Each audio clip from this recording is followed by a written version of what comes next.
নমস্কার ফ্রেন্ডস, আমি স্বপন সরকার, financial consultant এবং ইন্স্যুরেন্স অ্যাডভাইজার। আমার এই ইউটিউব চ্যানেলে আপনাদের স্বাগত জানাই।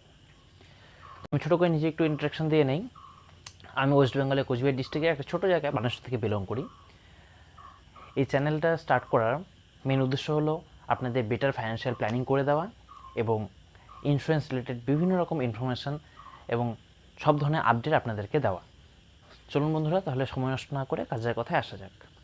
সেভিংস এবং ইনভেস্টমেন্ট বলতে আমরা সাধারণত কী বুঝি? দেখুন, সেভিংস বলতে আমরা সাধারণত ইন্ডিয়ান কালচার অনুযায়ী আমরা সাধারণত যা বুঝি সেটা হলো গিয়ে monthly income minus monthly expense equal to savings.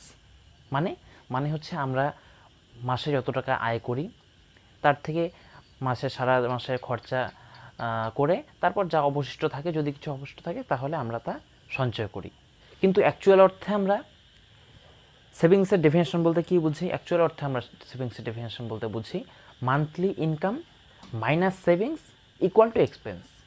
মানে আমাদের মান্থলি ইনকাম যা হচ্ছে তার থেকে আমরা প্রথম অবস্থায় সেভিংস করব, তার পরবর্তীতে এক্সপেন্স করব। বাট 90% লোক যেটা করেন সেটা হলো যে তারা প্রথমত এক্সপেন্সটা করেন, পরবর্তীতে তারা সেভিংসটা করেন, যার জন্য সেভিংসটাকে তারা কন্টিনিউ করতে পারেন না।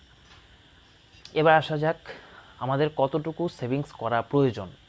আমাদের মান্থলি ইনকামের মিনিমাম 20% সেভিংস করা প্রয়োজন। তাহলে যদি কোনো রকম ইমার্জেন্সি কোয়ারি আসে বা কোনো রকম প্যান্ডামিক সিচুয়েশন যেমন এখন চলছে কোভিড-19, এরকম একটা সিচুয়েশন যদি আমাদের পরবর্তীতে আরও আসে তাহলে যাতে আমরা সেটাকে হ্যান্ডেল করতে পারি, তার জন্যই আমাদের ইমার্জেন্সি ফান্ডেরও প্রয়োজন আছে, সেভিংসেরও প্রয়োজন আছে। এবার ইমার্জেন্সি ফান্ড কি? ইমার্জেন্সি ফান্ড হলো এমন একটা ফান্ড যেটা প্রত্যেকটা ব্যক্তির থাকা প্রয়োজন, সেটা তাদের নিজস্ব ক্ষমতা অনুযায়ী। ইমার্জেন্সি ফান্ড হচ্ছে সেই ফান্ড যেটা আপনার যা মান্থলি ইনকাম তার 6 টাইমস আপনাকে সেভিংস করে রাখতে হবে একটা আলাদা ফান্ডে। এবার বলতে পারেন কত টাকা? এটা হচ্ছে আপনার নিজের উপর ডিপেন্ড করবে।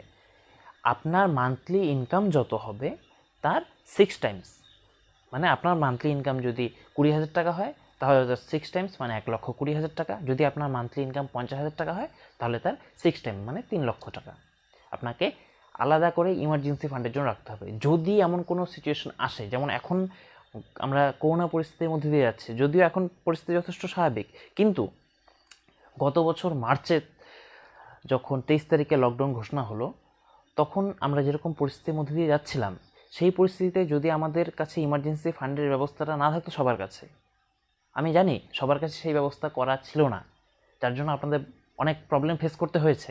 আপনারা রিলেট করতে পারছেন তো? এটা শুধুমাত্র ইমার্জেন্সি ফান্ডে ইউজ হবে, আদারওয়াইজ ইউজ হবে না। যদি আমরা আগেই আমাদের 6 মাসের একটা ইমার্জেন্সি ফান্ড তৈরি করে রাখতাম তাহলে আমাদের এই করোনা সিচুয়েশনে আমাদের আর প্রবলেম ফেস করতে হতো না।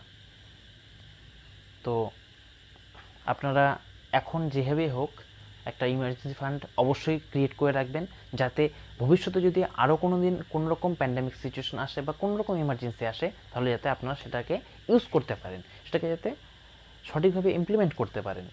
সো ফ্রেন্ডস, আপনাদের বেটার ফাইন্যান্সিয়াল প্ল্যানিং কীভাবে বিল্ড আপ করা যায় সেই উদ্দেশ্যেই আমার এই ইউটিউব চ্যানেল স্টার্ট করা।